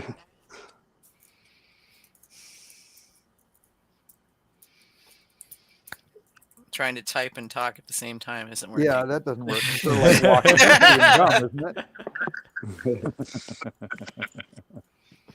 Yeah. Yeah, I'm trying to type, and all of a sudden it goes quiet. It's like, oops. Yep, I know. Well, I mean, I think we've covered most of the questions. Yeah, well, all the ones that have come in so far. Yeah, we've had a very Right. active chat tonight. And this is roughly where we have been moving toward doing more recipe development.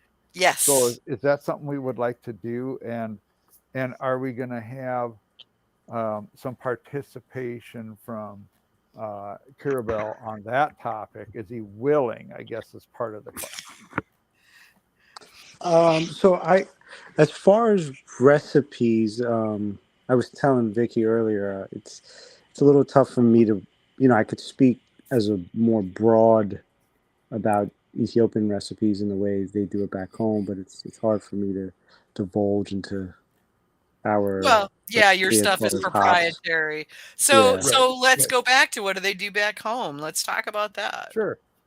So yeah, they, hops or honey, even when you start with the honey, the beehives are not traditional beehives that you would find here in domestically. They're kind of more like what would I say, like cocoons, like big cocoons they put into the tree. Usually made out of bamboo. I think they're made out of bamboo, I believe, and that's kind of how the beehives are placed in the trees. And again, it's more of a regional thing. Certain areas procure their honey differently. Sure. But that's really the start of Tej is again the honey, and then it's back home. At in each house they usually use, like nowadays they're using these plastic carboys to really make the Tej Sure. versus stainless steel tanks. Wooden barrels they use. And then the geisho. The geisho, it can be the bark, it could be the leaves, it could be grounded up leaves. So it kind of varies. And then fermentation, it goes from 1 to 6 months up to a year. There really is no say on how long the there's no chemistry behind it. There's no science really behind it. It's kind of someone's grandmother tasting it and going by the taste and saying, "Oh, it's ready." It's not ready. And I do remember reading in the study that they. I gotta find this. I gotta find this study, but they did talk about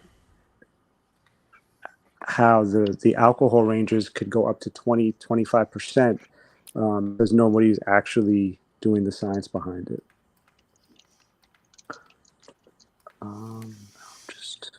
I actually think I found it. Yep, it's the Journal of Food Technology in Africa.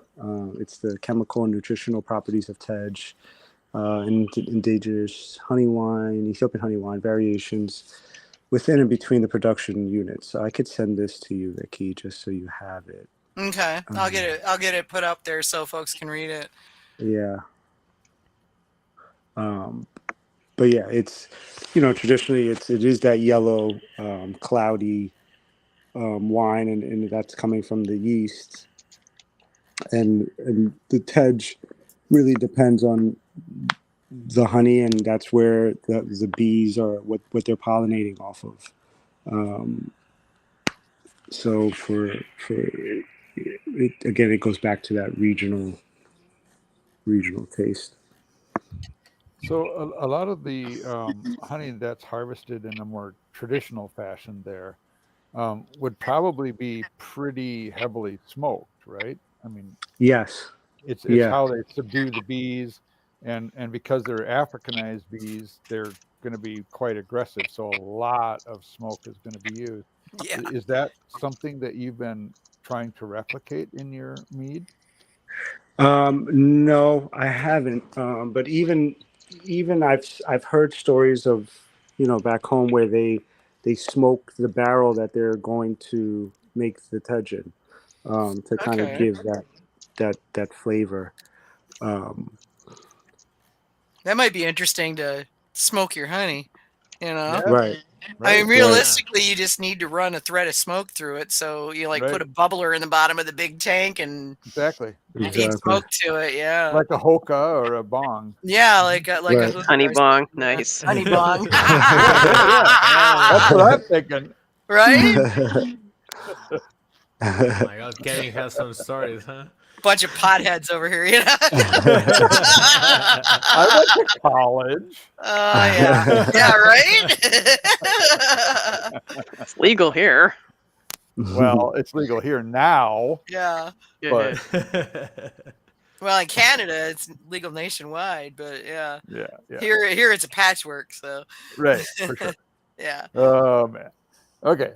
Anyway, so yes, because I've got some honey that came from Zambia, and I still have a whole bunch of that, and it's pretty smoky. So I looked into why and how, and I would imagine that's pretty typical. That's probably all over why and most- how, most yeah. yeah, exactly. As a beekeeper, we understand why you'd smoke the crap out of them. Well, at least some, but I think it's a little different there because Africanized bees are so yeah, they're aggressive. they're like pissy. Yeah. Yep. Okay, Right. well, it was an interesting idea anyway. No, Yeah. it's a great idea. Yeah, that would be very interesting. Or if you could, talk to Bee Seasonal go to World Honey Exchange and get some of the Ethiopian honey. Yeah, the dark miombo. Mm-hmm. That would be, the one that's a I would beautiful go honey. for. Yeah. Yeah. That's another thing too. You were talking at the beginning, about the different honey varietals and how the different flavors are playing into what you're making. One of the things they have at Valkyrie's Horn is a ginormous honey library. Mm-hmm. Yeah. Varietals from all over the world. So, and then we all bring in stuff when we come in. Mm-hmm. So, Yeah, we'll keep building it up. Yeah, that's for us also. I think the amount, as commercial scale, you kind of need a lot of honey.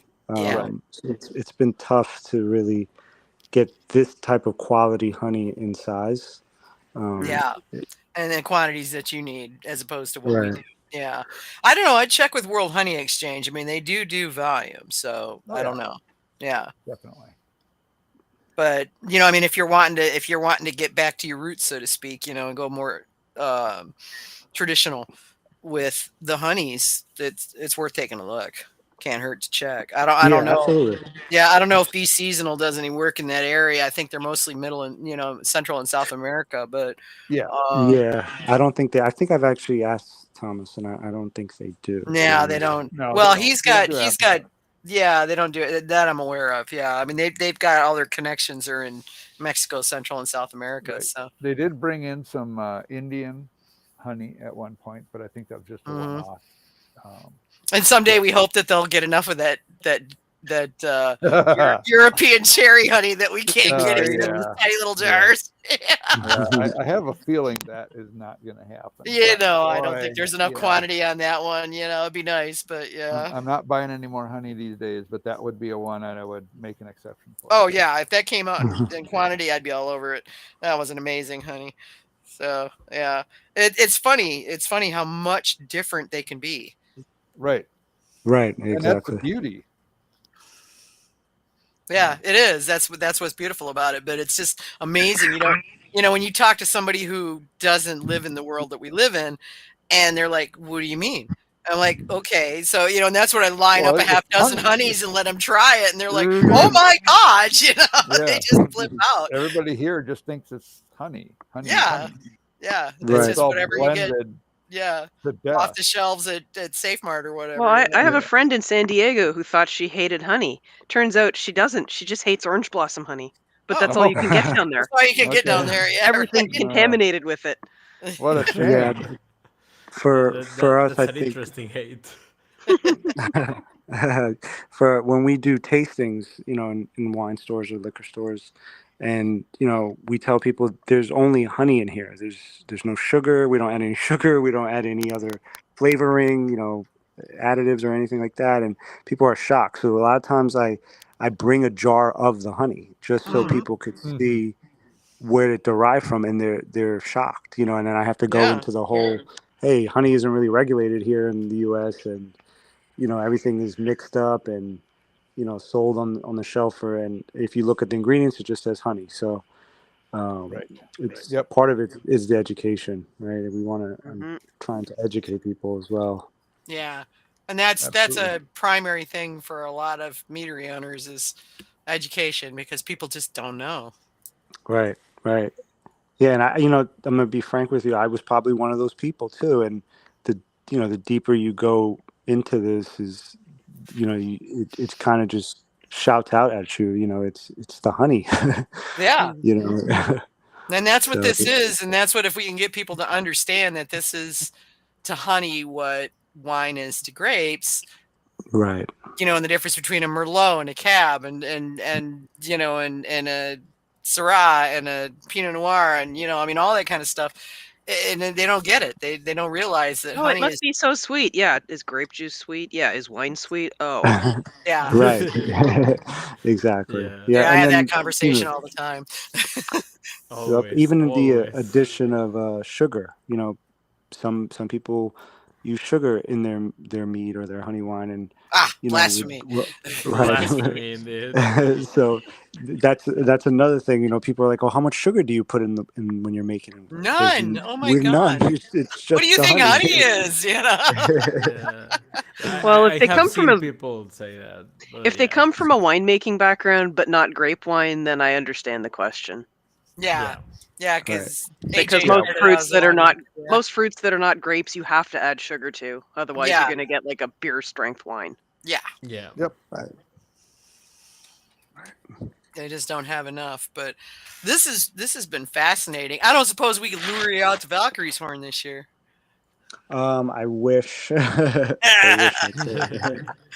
I think it's right around the corner, to be honest. It is, with you. yeah. is. It's the first weekend in March. Yep. So Yeah, so we recently got in touch with a nationwide distributor. Well, he's with their importers, and they have access to the nation. So I've been trying to ramp up our production. So we're going to be busy in the next couple weeks. So it may be okay. tough to Yeah. get out Well, there. I mean, if you can, great. If not, put it on your calendar for next. Well, no, next year Kevin and I are going to be in Poland. Well, yeah, but we'll still be having the competition. They'll still be having the competition. We just Okay, won't be great. there. Oh no, Great. I'll be at the comp. Well, yeah. I don't know. The comp runs pretty much the same time as Val's. Well, we're gonna have a conversation with them to find out what date. Oh, okay. Good. Yeah, because them being right on top of Alex is complicated. It's just yeah. No, I mean, we'll be at it's least a bad week enough apart. that I have to miss. It's bad enough that I have to miss Domrus, because they're too close together and the travel is too far and yada yada yada. And all Yeah, that 3 trips all in a row. That's more than I can hard. handle budget wise. Yeah. Yeah. For sure. Yeah. No, But I yeah. hear you. But yeah, Kira. Okay, so yeah, I mean, I would love to see you getting out there, and I'll be happy if you go to a comp that I'm going to be at. I'll be happy to take you around and introduce you to everybody. Oh wow, that'd be a blessing. Yeah. Yeah, I'd be very happy to do that. Absolutely, no question. But I'm going to be at Valks. Probably going to be at Mazer.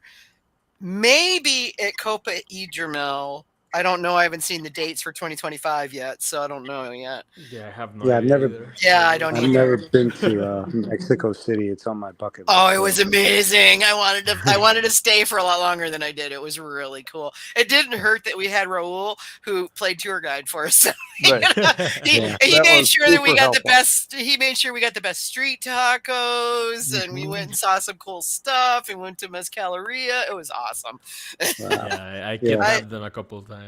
Yeah, I had a blast. So yeah, it was a good time and a interesting comp, and I think they've got a future ahead of them for sure. But yeah. So and then there's of course EMMA, which is sometime in the spring, but I don't know what it's going to be next year. So. Yep, and I definitely want to go out to Europe and really test our TEDs with them. Yeah, that you need to. That's a great comp with people from all over the world. So it's really a neat place to go. I went, oh gosh, just before COVID hit, actually, 2019. and I haven't been back since, so I need to get back out there. Yeah, definitely on the list. Very cool. But yeah, let me know, what you're going to be going to, and if I'm going to be there, I'll make sure you get introduced to everybody who's anybody. So Great. Sounds great. yeah.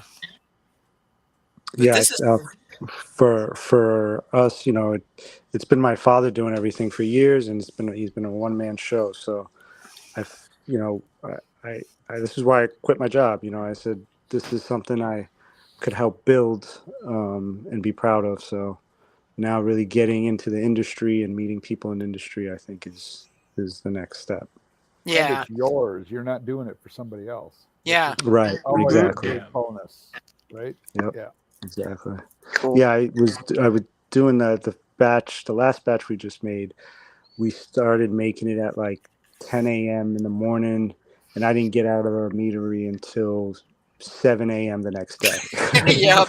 Welcome to professional mead making. I was like, well, if I was working for somebody else, I probably would have left, 8 hours ago. But it's your business, so it's a different thing. Right. Mhm. Yeah, I've done that any Exactly. number of times with my business. It's like, yeah, I worked around the clock. Why? Why do you ask? It's what it is. Yeah, Raul gets it. He's a professional mead maker down in Mexico. So I get it. plus he's dealing with regulatory and weirdo Mexico stuff down there. my So God, Can't It's be an easy. adventure, I can tell you. yeah, he can tell you some stories. Could imagine. And say at least you're not getting locked out of your place, and you know, yeah. That's nice. Right, for Fighting sure. the government, oof. Yeah, I love hunted down by the feds, and all that kind of fun stuff. Yeah, it's Best to be one thing avoided. to deal with a state. It's another thing to deal with a country. Yeah. Yeah. So, Yeah, no kidding. I could So imagine. Mexico's got some weird rules. So yeah. And then you go to the Netherlands, and they can make commercial mead in their garage. Yeah. Right. Well, and then you come to Michigan, and It's you can not have fair. and then you go to Michigan, and you can have mead on the left and beer on the right, and wine over there, and all in the same building as long as you paint a line on the floor, and it's good. Not here. Yeah, no. Oh well. Life goes on. We deal with what we got. Yeah. Do the best we can. And it is what it is. It is what it is. Exactly. Exactly. So, but Kiru, this has been cool. I know there was a lot of people that were really excited about hearing more about Tej because it's a sort of a mystery mead, and there's not that many people making it professionally, and so there's not a lot of us home mead makers that have really done a lot with it. And the only reason I got into it was because your dad. And he got me interested, and then I found out more as I, got older and visited more places and stuff. But yeah, I mean, it never would have come to my attention otherwise. Yeah, and that's the same for me, Vicky. It was really my dad, and now I think it's really telling that story. And the mainstream media is really good at telling the story of mead. So I feel like I have to proclaim the story of Tej and say, hey, it exists. So that's part of my goals. I'm happy to help to whatever extent that I can on that. So, Tej is awesome stuff, and I'd like to see more of it. So, yeah. Great. Thank you, guys. Yeah, no worries. But yeah, thank you for coming on and everything. And we'll, like you say, let me know if you're going to be getting out and about. And if I'm going to be in the vicinity, I'll be happy to make sure you meet people. Yeah, that's for sure. Definitely be out as much as I can, if I can. Yeah. I know. There's a limit when you run your own business. Subject to life. Subject to life and running the business and everything else. Yeah. You got minions there yet? No, it's just really what? me. It's just you? Oh my gosh. Yeah, a couple people come and help me. Sergio's brother Mitch has been a great help to me. I learned something new from him every day, to be honest. Nice. Mitch is good people. It's good to have people like Sergio and Mitch in my corner, and my family as well. I learned from them. I can call back home, and if I have questions about certain things, my aunt and other family members really help me out. Yeah. You need to tell Sergio he needs to serve you Tej in his restaurants. Yeah. He's That got that two of them first, now, so yeah, yeah. Definitely one of the things we've been talking about. I'll have to poke him. Hey, you got Tej in your restaurant, Sergio? I really want to know. It goes really well with Italian food. It goes really well with Italian food. That's right. Absolutely. No question about it. So this is cool. I'm stoked. Thank you so much. Yeah, no, thank you guys for the opportunity. This is great. Yeah, it's my no, first this is time awesome. doing something like this, so I really appreciate it. Yeah, well, glad when to you're have at you. when you're at the point where you want to talk more about like the down and dirty on Tej recipes, when you got more of your feet under you and all that kind of thing, you let me know. Because I can guarantee you an audience for that for sure. Yeah, definitely. You're the first person I would actually want to talk to about when I have the opportunity. Okay, cool. I appreciate that. But yeah, this has been really cool, and I'm enjoying this, and I'm absolutely not drinking any more of this tonight. I'm gonna set the bottle over there. So you need to come out what you need to come out with a session level, man. Yeah, something a little easier, right? Yeah, something easier to drink. Yeah, this stuff will kick your butt at 13.5%. So yep, exactly. Yeah. But for those of you who haven't seen, the label on this is really cool. It's just got the name Saba Tej, but it's got this really cool bee with a crown and the sun, and it's all very colorful, and it looks really awesome. Yeah, we recently rebranded in the last year, actually. Okay. Did I get one of the? Is this one of the rebrands or the old ones? It's the new one. Okay. Yeah, we wanted to use the more traditional colors, keep that green, yellow, red alive, give it more like a warmth feel, and really make it more contemporary. It's still got that. It's still got that feel to it, though. Right. That we're keeping that African feel to it, but a little more modern, and it's more of like a family base. We hired a company to really rebrand it. For our logo, we actually used traditionally in Ethiopia, we drink out of a flask called the Brille. And so our logo, we used the Brille and we put a bee in it. That's what that is. Yeah, we put the Brille with the bee inside, and it's supposed to have leaves that resemble a geisha plant. Okay. Yeah, so interesting. Something new.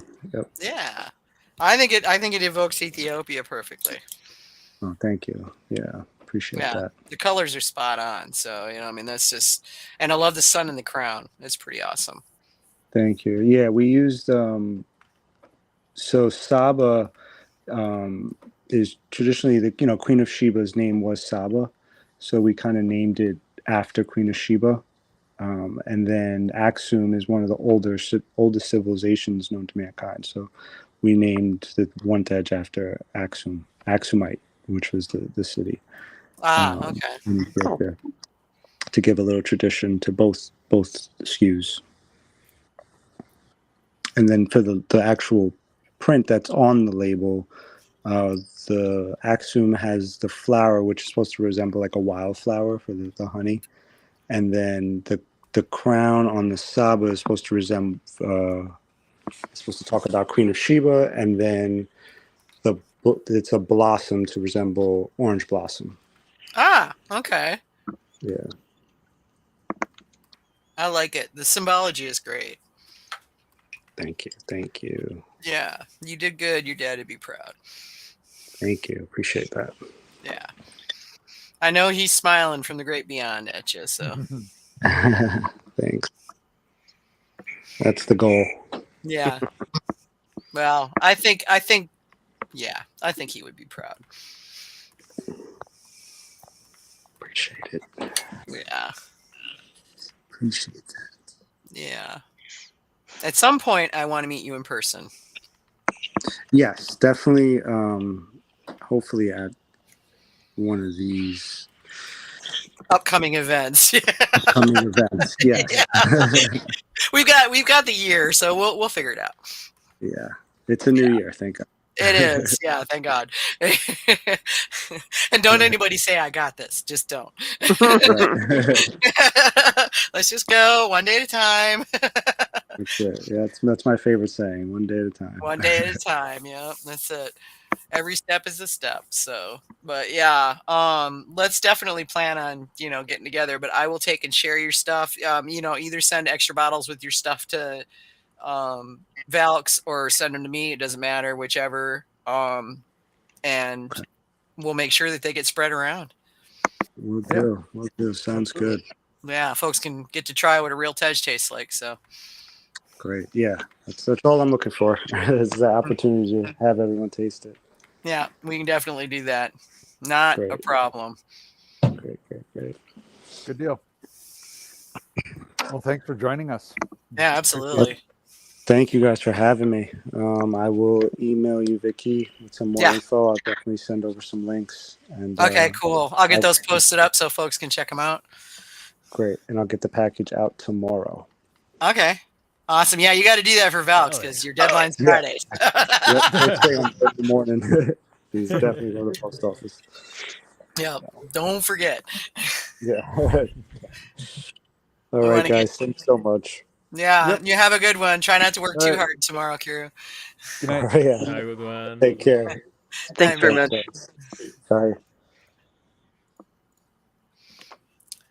So next coming up, okay, so you heard us talking about it. Valkyrie's Horn entries need to be in by Friday, February 14th. So if you have not sent your entries, get your button gear and send your entries. If you have not entered yet, what's wrong with you? Enter the comp. Get your meads out there. Oh my God! So do it quick because we only got. You're out of time. We only got 4 spots. 4 spots left. Oh God, 4 spots left. Y'all just get going, man. So yeah, 4 spots left, and they're in the middle of the country, so it's like 2-day ship from either side. So tomorrow is it. Get them in there.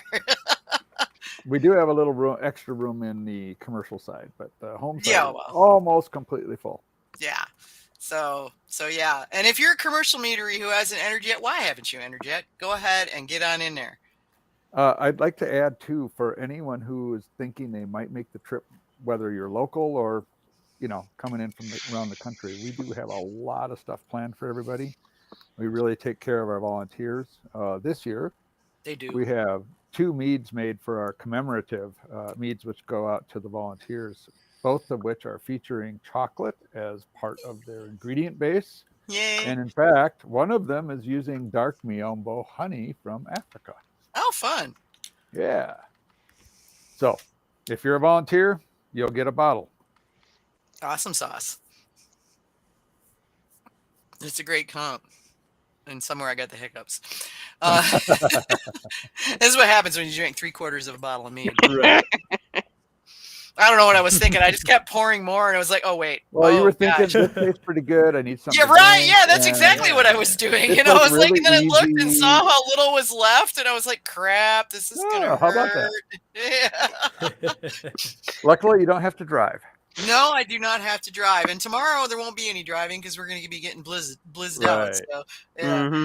Okay, so lots of stuff coming up. We're working on the guest thing. Beginning of the year is always tough because I always blow off December and don't get enough done.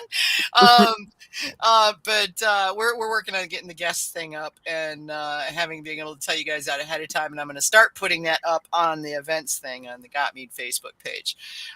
Meanwhile, though, February 12th, Cloud City Modern Mead in Leadville, Colorado has a mindfulness meetup. February 12th, Artifice Ales and Mead in Manheim, Pennsylvania has Brews and Brushes, a Valentine's date night. February 12th, Green Mountain Mashers, Essex Junction, Vermont. This is Kyle Descharmes' crowd. They're doing Mead Series Part 2, Fruit Meads. You definitely want to check that out. All of these links are on the episode page, so you can click right through to them. February 13th, Hierophant Meadery, Freeland, Washington. Mead and chocolate pairing class with Sweet Mona's Chocolate. February 14th, Brothers Drake Meadery, Columbus, Ohio, Mead and Chocolate Flight. February 13th, Kingview Mead, Mount Lebanon, Pennsylvania, Good Brother Earl, live music. February 14th, Starlight Mead, Pittsburgh, North Carolina, mead and chocolate. February 15th, the 4U Brewing Supplies in Terre Haute, Indiana has a mead competition. February 16th, St. Ambrose Meadery in Beulah, Michigan has Be Mine, B-E-E, mead and cheese pairing with the cheese lady. I'm going to see if John will take me to that. February 18th, Guam Mead and Cider, Ann Arbor, Michigan has Babies and Brew, Toys and Story Time. I read that as Babes and Brew when I first saw it. I was just like, oh God, what are they doing there? But Babies and Brew, it's so toys and story time, and let the adults relax and the kids have fun. February 19th, Kingview Mead, Mount Lebanon, Pennsylvania has a trivia night. And on February 20th, Kingview Mead, Mount Lebanon, Pennsylvania also has day one live acoustic music. February 22nd, Sons of Vikings in Chesapeake, Virginia has a mead tasting with meads from Breezy Hill Mead Works. February 23rd, the Great Minnesotan Mead Tour, I want to say A at the end of that, in St. Paul, Minnesota. 3 meaderies, tasting flights, charcuterie, and lunch. That sounds like so much fun. February 26th, Kupka's Be Good Meadery in Auburn, Indiana has a mead makers night. February 28th is the European Mead Makers Conference in Krakow, Poland. I wish I could go, but next year. March 1st, Doggone Bees Apiary and Meadery in Hanover, PA has a mead making class. March 1st, Grimsby Hollow Meadery in Middleville, Michigan has Drink Mead Learn Things Fantasy Drawing Workshop. It'd be really great for people who can draw. I can't draw. So, I get on to watch other people draw, but I can't draw. March 1st, Four Brothers Mead, Festus, Missouri has 3 Pints Gone live music. Great band name, by the way. March 5th, Kingview Mead, Mount Lebanon, Pennsylvania has trivia night. And then on the 6th, they have Cover 2 live music. March 7th, Bumbling Fools Mead, Minneapolis, Minnesota has a Viking Mead Tour party bus. Y'all know how to throw a bash out there, Kev. I guess. I had no idea. Well, you best go check it out, dude. Tell us how I it's might going. be a little busy. I don't know. Oh, yeah, that's right. That's right in the middle of that, isn't it? God, what were they thinking? Yeah, they were not thinking. That's exactly No, they right. weren't. My God, I just realized the date on that going, oh, my God. Okay, March 8th, Starlight Mead, Pittsburgh, North Carolina has a mead and food pairing experience. March 10th, Happy Butts Honey, Butts. I love it. Watertown, South Dakota, mead making workshop. And I don't know where that is in relation to Tom, but I wonder if Tom's involved with that. March 15th, Doggone Bees Apiary. Kevin is losing it. Doggone Bees Apiary and Meadery, Hanover, PA has a mead making class. March 22nd, the Great Minnesotan Mead Tour in St. Paul, Minnesota. 3 meaderies, tasting flight, charcuterie, and lunch. And then April 12th, the Great Minnesotan Mead Tour, also in St. Paul. 3 meaderies, tasting flights, charcuterie, and lunch. So support your local meadery. If you have no local meadery, I'm sad for you, but you can go to shopmeads.com and get meads from all over the country. And there's some amazing ones there, and you should check them out. And of course, if you want to get your event on Got Mead Live, let us know at gotmead@gotmead.com, and we will be happy to broadcast it for you. In the meantime, be excellent to one another, and we'll see you in 2 weeks. Night, everybody. Night all. Bye-bye. Good night. Bye-bye.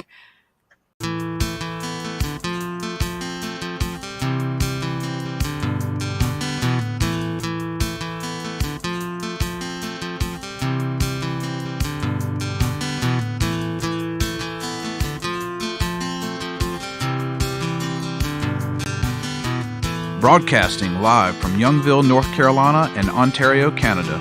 This is Got Mead Live, a weekly show where